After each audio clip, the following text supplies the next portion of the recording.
Good morning. 8th class maths semester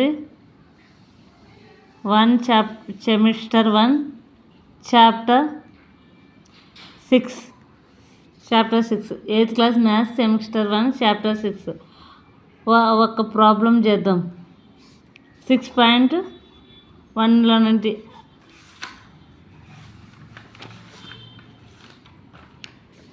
6.1లో నుంచి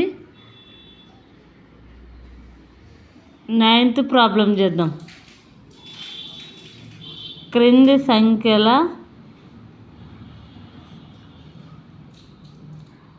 వర్గాల మధ్య ఎన్ని సంఖ్యలు ఉన్నాయి?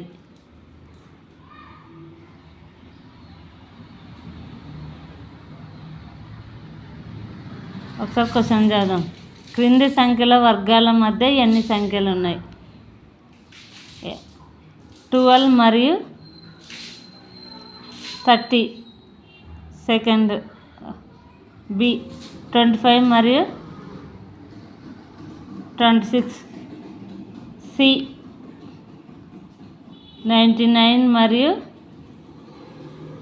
100. ఏ యొక్క ఆన్సర్ చూద్దాం. 12 మరియు 13. ఈ రెండాట్ల మధ్య వర్గాల మధ్య ఎన్ని సంఖ్యలు ఉన్నాయి? దీన్ని ఎలా చేద్దాం? 12 ప్లస్ 13 ఈజ్ఈక్వల్ 25. 25లో నుంచి -1 తీసేస్తే 24 వస్తుంది. ఎన్ని వర్గ సంఖ్యలు ఉన్నాయి? 24 ఉన్నాయి. బి అలాగే బి చేద్దాం.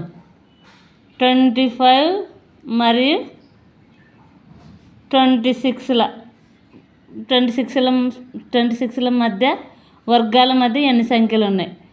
25 ప్లస్ 26 ఈజ్ఈక్వల్ 51. 51 minus 1 is equal 50. ఎన్ని వర్గ సంఖ్యలు ఉన్నాయి? 50 ఉన్నాయి. సి చేద్దాం. 99 మరియు 100 మధ్య ఎన్ని వర్గ సంఖ్యలు ఉన్నాయి?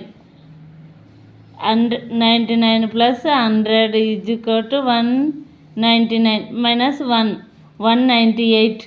ఆన్సర్ ఎన్ని ఉన్నాయి? 198. క్రింది సంఖ్యల వర్గాల మధ్య ఎన్ని సంఖ్యలు ఉన్నాయి? 12 మరియు 13. ఈ రెండు కూడి -1 చేయాలి, 24 వస్తుంది. అలాగే 25 మరియు 26. 25 ప్లస్ 26 ఈ రెండు కూడి -1 చేయాలి, 50. 99 మరియు 100.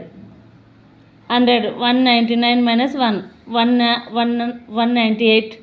Total answer 3 problems చేసేసినాం.